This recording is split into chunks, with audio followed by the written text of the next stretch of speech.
Herkese merhaba.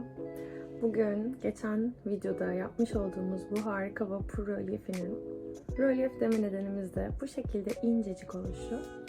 Tek bir levhadan oluşuyor. Bu modelin altıdan kalıbını alacağız.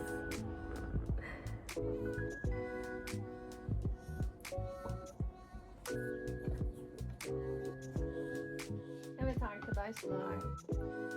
Bir önceki videoda yapmış olduğumuz bu vapurun alçıdan nasıl kalıp alınacağını göstereceğim. Bu tarz iki boyutlu ürünleri yaparak, kalıbını alarak hızlı bir şekilde seri üretim yapabilirsiniz. Özellikle böyle iki boyutlu ürünlerde çok avantajlı olabilirsiniz. Böylelikle yaptığınız ürün sevdiklerinize özel günlerde, yılbaşında, doğum günlerinde hediye de edebilirsiniz. Ve birçok şekilde de üretime teşvik etmiş oluyorum diye düşünüyorum. Şimdi mevcut aldığım bir alçım var. Bu alçıyı nasıl isteyebilirsiniz? Nalbur veya yapı marketlerde hızlı kuruyan alçı. Yani aslında karton piyer alçısı olarak satılıyor. Siz ama gene de istediğiniz yerden hızlı kuruyan diye talep etmeniz yeterli olacaktır. Alçının özellikle yeni alınmış olmasına ekstra öneriyorum. Çünkü bizim gibi çok çalışan ve kilo alan insanlarda bayatlayan alçı oluyor. Beklediği yerde kullanılmamış, çok fazla aldığımız için onların da kalitesi birazcık düşebiliyor. O yüzden paketten yeni açılmış, yani nalburdan almanız yeterlidir. Çünkü orası çok tüketim yapan yerler olduğu için sürekli o poşetleri yenileniyor onların. Bizim gibi evde stok yapmıyorlar. Gördüğünüz üzere bu kadar, yani 2 ölçek alçıya 1 ölçek su koyuyoruz. Aşağı yukarı birazcık yoğurt kıvamı elde etmeye çalışacağım. Bu şekilde suyu iyicene dökebilirsiniz. Ben birazcık suyu bekletiyorum. Şimdi spatulam yardımıyla karıştırıyorum. İyicene homojen bir kıvama geçmesi gerekiyor. Suyu iyicene emmeli. Gördüğünüz üzere yarım bardak daha henüz kullandım.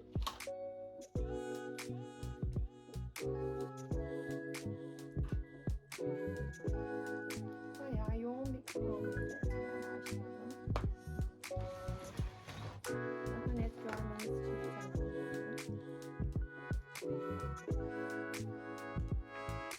İyice en alt diplerine ulaşması için bakın oldukça yoğunlaştı. O yüzden biraz daha su ekliyorum. Çünkü içinde daha toz olanlar var. Onları ilave etmek için. Normalde isterseniz elinizi sokabilirsiniz. Bir zarar yok aslında. Ama böyle bir yöntemle daha temiz sonuç alabilirsiniz. Elini sokmak istemeyen kişilere örnek olsun diye bu şekilde yapıyorum. Biz okuldayken çok fazla alçıdan kalıp aldığımız için her gün elimiz alçıda oluyordu.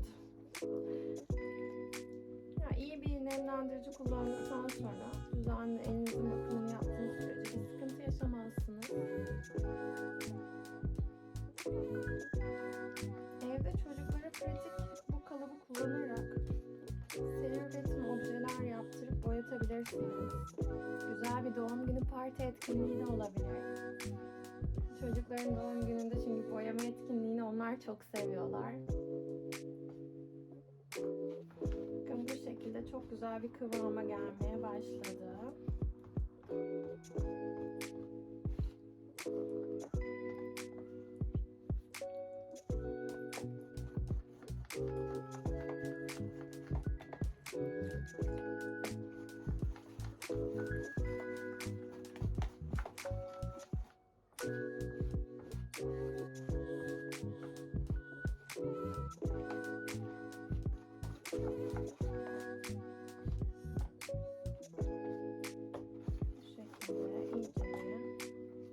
Hazır hale getiriyorum.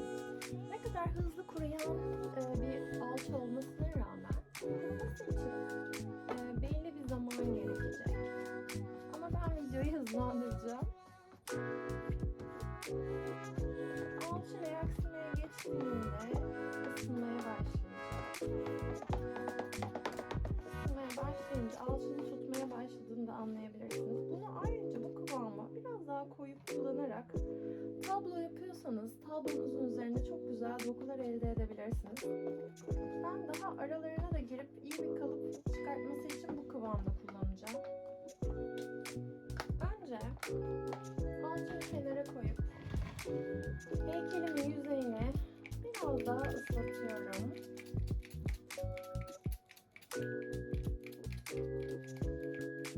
Daha kalın bir havuz yapmak istiyorsam da parça çamur kullanacağım. Bu arada çamurları bu şekilde poşette de saklayabilirsiniz.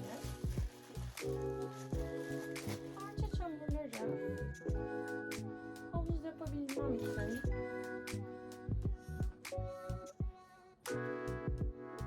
şu şekilde set yapıyorum.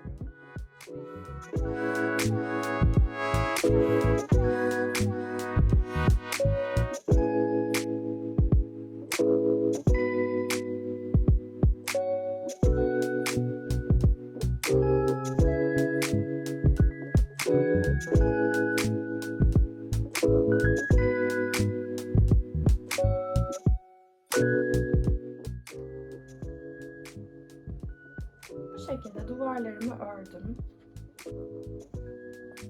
Güzel bir havuz yaptım. Böylelikle bu bekleme zamanında da gördüğünüz üzere alçım çok güzel bir kıvama geldi.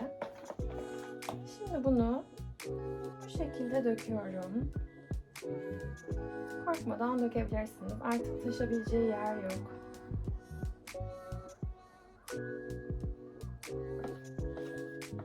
Ben bütün kalıbı dolduracak kadar bütün alçıyı kullanıyorum.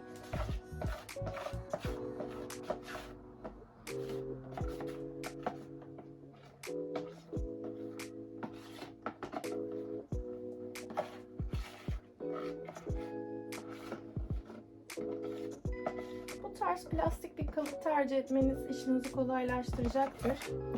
İsterseniz ıslatarak da temizleyebilirsiniz ama ben lavabo giderlerini tıkamamak için kuruduktan sonra plastik kalıbı hareket ettirerek içindeki alçıyı temizlemeyi tercih ediyorum.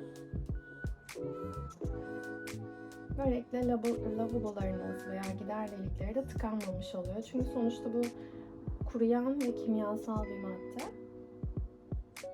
Alçı çünkü tıkama yapabilir. Bu şekilde yüzeyi düzeltiyorum.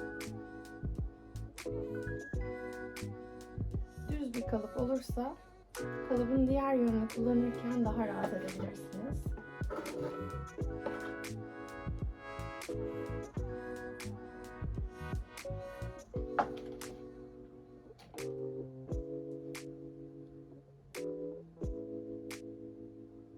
Gerçekten çok keyifli. Bir de sevdiğiniz bir modeli yapmak daha da keyifli oluyor.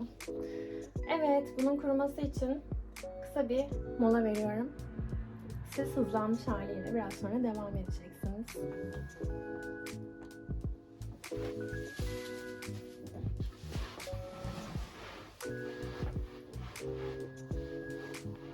Merhaba arkadaşlar. Alçımızın etrafında bariyer olarak gerçekleştirdiğimiz bu havuz oluşturmak için alçımızın etrafında koymuş olduğumuz killeri her yerini temizledim önce. Ve bu şekilde tamamen alçım çıkıyor. Şimdi en keyifli aşamasına geldik. Buradaki çamurları daha sonra ıslatıp tekrar kullanabiliyoruz. Ama eğer seramik yapacaksak burada görmüş olduğunuz şu beyaz alçı kalıntılarını temizlemiş olmamız gerekiyor. Çünkü eğer bu alçı karışınca çamura seramik fırınlarında etkileşime girip yaptığınız eseri patlatabiliyorlar. Buna çok dikkat etmeniz gerekiyor. Şimdi büyük bir titizlikle içindeki çamuru da çıkartıyorum.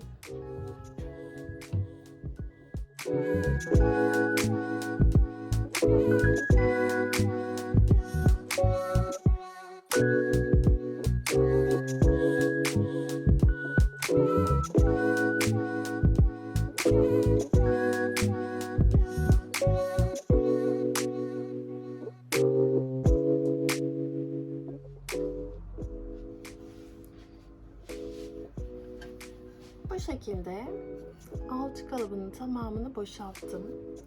Bu tarz aletlerle bu alçı kalıbının içindeki küçük, dar, görmediğimiz noktaları da temizleyebilirsiniz fırçalar yardımıyla. Ayrıca şu an alçım ıslak ve nemli. Alçımızı kurumaya bırakarak kullanıma daha hazır hale getirebiliriz. Bu şekilde tek bir levha bu modelim, gördüğünüz üzere.